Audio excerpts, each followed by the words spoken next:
Hi there, this is OBN Horn of Africa. I'm Leta Teresa with the latest news of the hour, also coming up next. Urban and rural corridor development creating conducive ecosystem.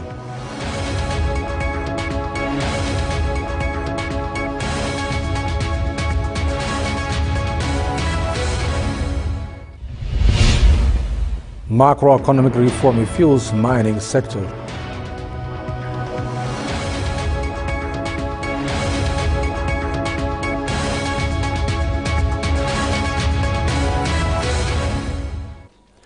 Thank you for joining us. First, the news in brief.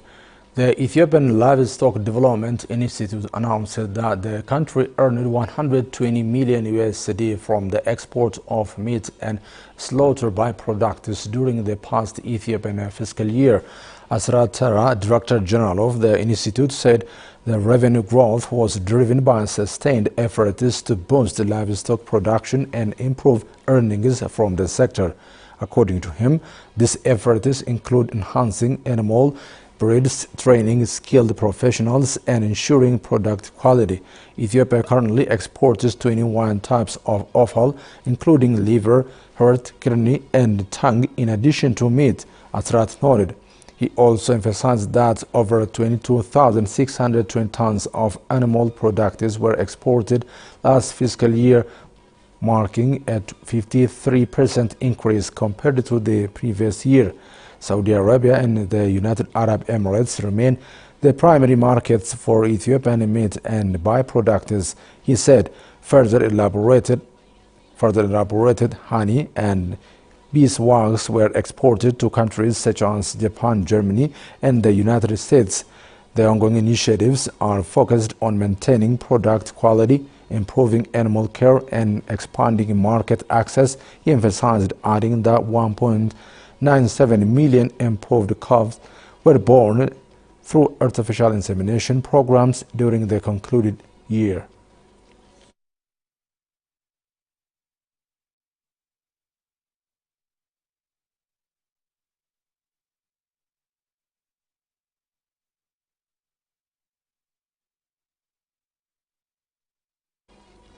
The Ministry of Tourism has announced that sustained efforts to promote Ethiopia's tourism potential are yielding results, with a steady increase in the number of international visitors to the country.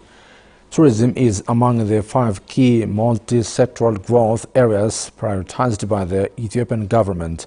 Over the past 7 years, the sector has received heightened attention, with strategic initiatives implemented to develop tourist destinations and boost sectoral performance.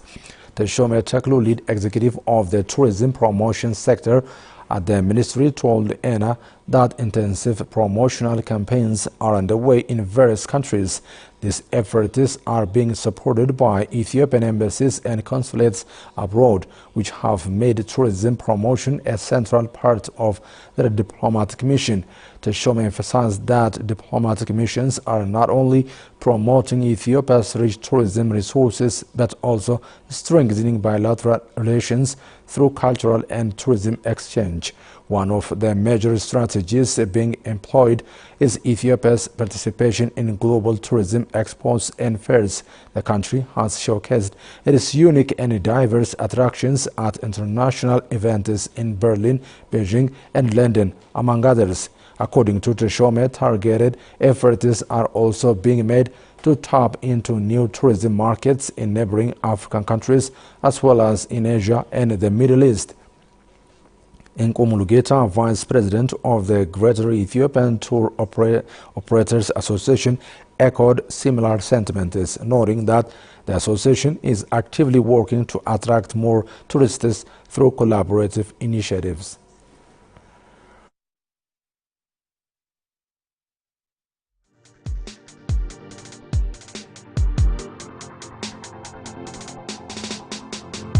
I'm Kutsuma Ali Mohammed. I'm a Afar diaspora from Germany.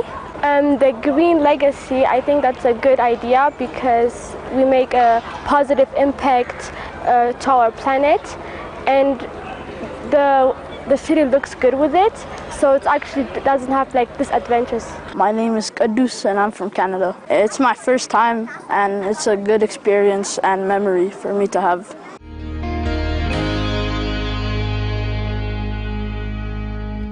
My name is Zafetret. I mean, it's a surreal experience, I think, because, not a lot of people get to do this and all that.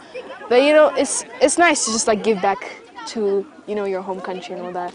So, yeah, it's a good experience, I think. It's nice to be here. It's good to be here. You can plant a tree any day, but planting a tree for others is something, special, I think. My name is Ewal Yarit. It was really fun. It was really, exciting. I really appreciate that Dr. Abiy decided to do a special occasion for us and all these other people. And it's really exciting and it's really fun.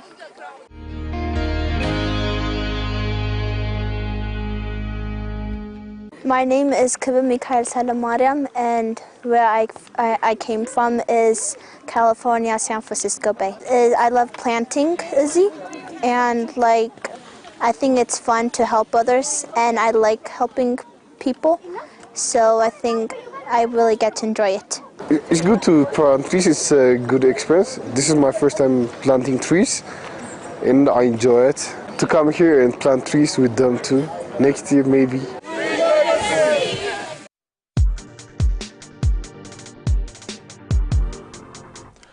Welcome back. Now news in detail. Deputy Prime Minister Tamasgen Trune says that the ongoing corridor development work in cities and rural areas are creating conducive ecosystem for the benefit of citizens. Prime Minister Abiy Ahmed and members of the Prosperity Party Council inaugurated the newly constructed corridor from Entoto to Arat Kilo Plaza. Aklu Gabro has the story. Deputy Prime Minister Tamasgen Trune said the ongoing urban and rural corridor development projects are creating a conducive environment aimed at improving livelihood of the residents. He made these remarks during the inauguration of the newly completed corridor stretching from Entoto to Arat Kilo Plaza. The event was attended by Prime Minister Dr. Abiy Ahmed and the members of the Prosperity Party Council. Speaking at the event, the Deputy Prime Minister emphasized that the corridor development projects are not only beautifying Ethiopian cities, but also improving residents' living and working conditions. He highlighted developments in areas like Shiromeda, Kazanchis, and La Piazza in Finfinne as key examples of the initiative's success. The Deputy Premier Tamasgen credited these achievements to the leadership and the close supervision of Prime Minister Abiy Ahmed, adding that similar projects are also being carried out in regional cities. Corridor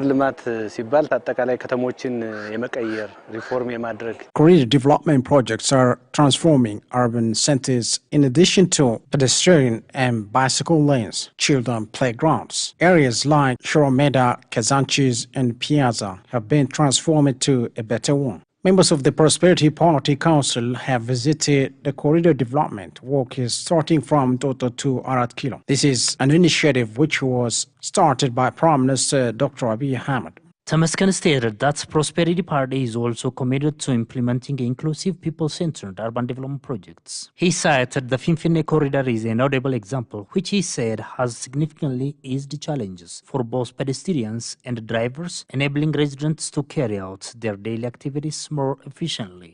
ብልጽግና ፓርቲ ሰዋዊ ነው ሰው ተኮር ነው ብለን የምናስበው ሁሉንም የማህበረሰብ ክፍል ይዞ ስለሚጓዝ ነው። Prosperity Party is committed to implementing inclusive and people-centered urban development projects. Pedestrian roads are spacious and individuals can easily keep their horse through making daily walks.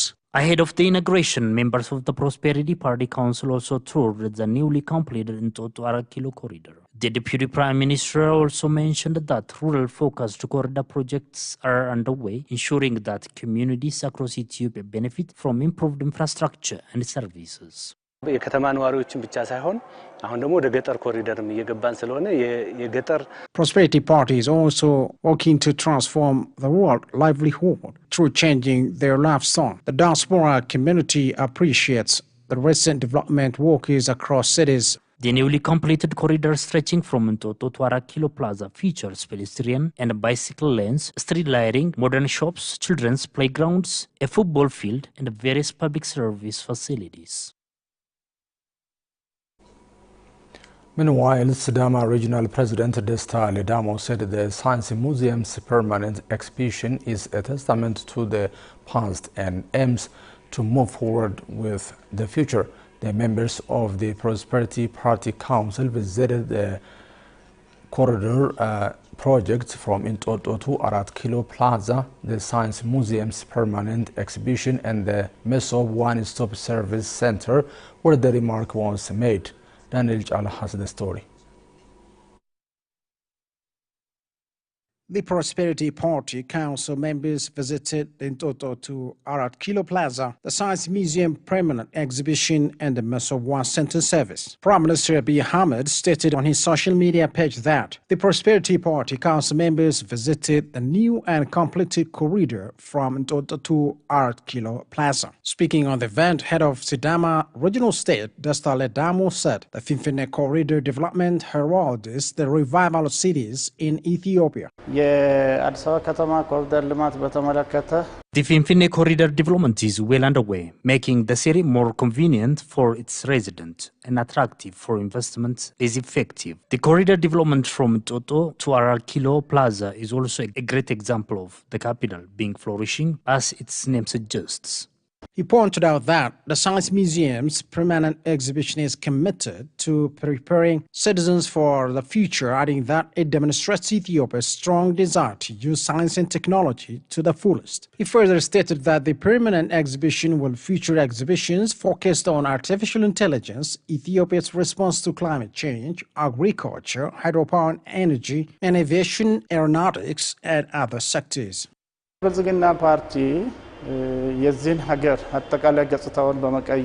generation that inspires the youth to develop creative work using technology has bought time to prepare itself for the upcoming task. Mesob is a major undertaking that will enable the provision of integrated services to the users through a single center. With the same move, the Somali Regional State's President, Mustafa Mohammed, said that the Finfinne corridor development is a demonstration of creativity and speed that has changed the image of the city. We have more on that. The president of the Somali Regional State, Mustafa Mohammed, who participated in the visit, stated that the Finfinne corridor development has transformed the face of the city. He emphasized that the permanent exhibition at the Science Museum symbolizes the hope of Ethiopia's future, describing it as a significant milestone in the country's journey toward sustainable development. President Mustafa highlighted that the development projects he visited reflect both speed and creativity, noting that they have positively impacted people's lives, especially through job creation and other opportunities. We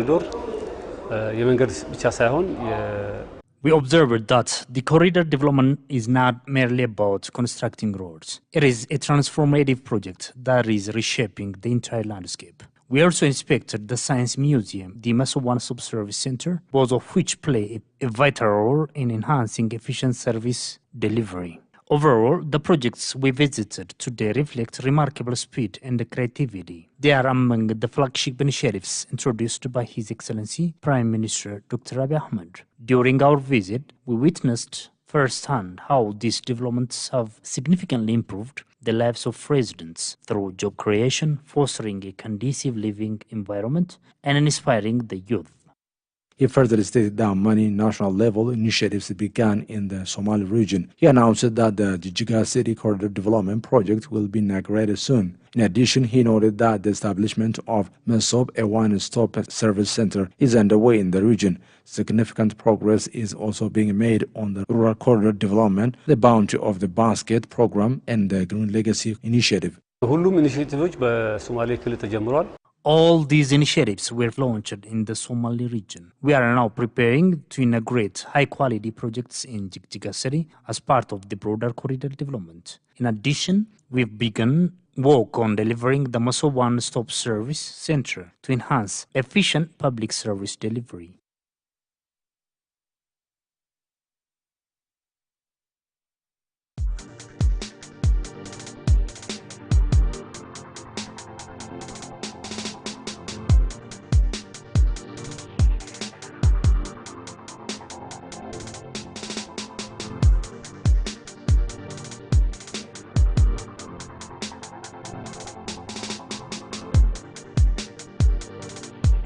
The Green Initiative or Ligas for Ethiopia is a very good example, and we feel that Ethiopia can also share that experience with other countries. There are a lot of countries who would want to do what Ethiopia is doing, but unfortunately they do not have the know-how. So if Ethiopia can also become more active in this process and share that experience, that will be highly appreciated. It's very important for dry areas, you know, more especially with the changing climate. As the climate is changing, you see that, for example, in East Africa, we are experiencing more drought, or should I say, increased frequency of drought. So for us to be able to adapt, we need initiatives like this so that at least the resilience is built, and at the same time communities can be able to adapt to the impact of climate change.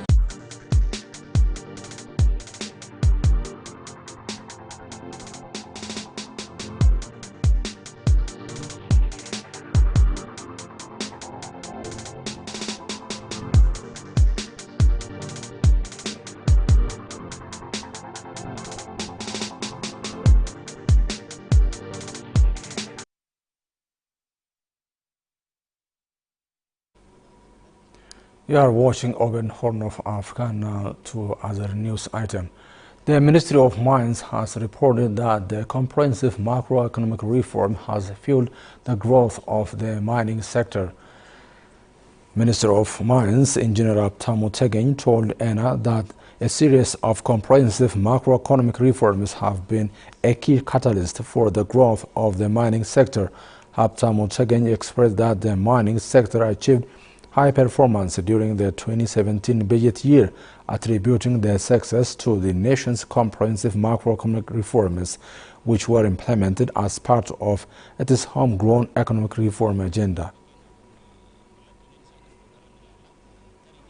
Macroeconomic policy በተሟላ ሁኔታ መተግበር ከጀመርን በኋላ አንዱ መገለጫ የሆነ የመጣው One of the sectors that revealed the success since we started fully implementing the macroeconomic reform policy is the result registered in the mining area. Actually, commendable result is registered not only in increasing export items, but also in import substitution. With due attention, the government has given to its implementation. The macroeconomic reform has enabled all the sectors contribute their level best.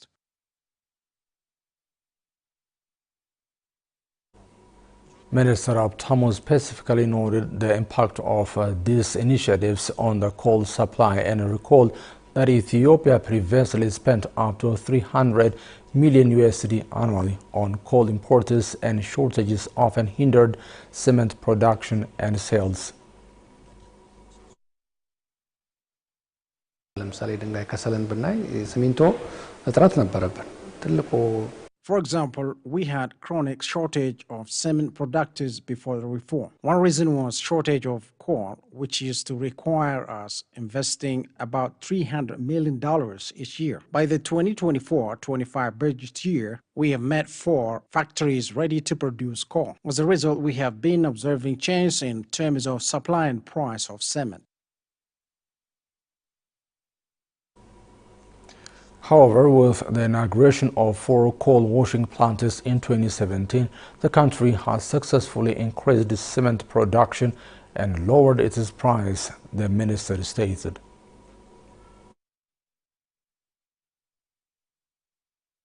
ጋዝ አለን ያው ሁላችን የምናውቀው ስለዚህ ጠቅላይ ሚኒስትሩ እንደገለጹት እንግዲህ We have the natural gas resource. It is a rich resource. As the Prime Minister announced it, we will supply to the market in a short period of time. We have crude oil and potash. For example, the potash mineral found in the Dalal Depression is among the top 3 types required worldwide. We've been working to use these potential resources in a safe way. Engineer Abtamu also emphasized that fertilizer is a matter of national survival for Ethiopia and that the country's vast and fertile agricultural land should be properly utilized. ትልቁ ሪሶርስ ለማዳበሪያ ጋዝ The major input for fertilizer production is natural gas. Without the natural gas, fertilizer production is impossible. When we say we produce fertilizer, it means that we do have the natural gas. Ethiopia has rich fertile land, which have never been utilized in the expected manner. However, avoiding using fertilizer has its own impact. So, to enhance the production of fertilizer, for enhanced production, we're working effectively in the production of natural gas. And finally, Africa is home to a rising private sector that is transforming key industries such as energy, agriculture, digital technology, and job creation, according to United Nations Global Compact CEO and Executive Director Sanda Ojiambo. In an exclusive interview with Anna, the CEO and Global Compact CEO stated that there is a significant untapped potential in food production, land use, and capital investment in Africa, where the youthful population and innovations have been growing fast. Therefore, there is a need to move fast from promises to real investment, particularly in food systems, infrastructure, and skill development, she added. I personally visited a location called Mojo, where we got to see smallholder farmers coming together in cluster farming, which was bringing them together from small individual farmers into larger farmers, larger groups of farmers and farms, where they could benefit from better agricultural extension, awareness and information, better market information, higher quality seed, etc. It was great to meet the communities and see them, also share with us so kindly their food and their produce, fresh fruit, bread baked from the wheat that they had, yogurt from their own production, and just understand, the value that they were getting from this enhanced cluster methodology of farming. It was really great to see that, both for the wheat value chain as well as the banana value chain. The conference itself, lots of great sessions, significant government presence and commitment. From our side, as part of the business engagement group, we've mobilized over 300 businesses, over 50 CEOs are here, really demonstrating that spirit of public-private partnership. During her visit to Mojo in Ethiopia this week, the CEO and the Executive Director observed the benefits of cluster farming, where smallholder farmers are brought together to improve access to quality seeds, market data, and agricultural support. These examples illustrate the potential for scaling investment that yield measurable results, Ojiambo said. I think the African private sector plays such a key role in a number of things. One, just creating jobs, creating incomes. We have a lot of homegrown innovation. We see a lot of agri-tech, fintech that can help advance food systems, but most importantly, creating jobs and incomes and helping de-risk economies, because we know that when we see local businesses, you can do business and invest. African private sector will play a key role also in supporting the Africa Free Trade Area, AFCFTA. We need to first be able to grow enough food to feed ourselves, to trade within countries, trade across countries, and even on the continent.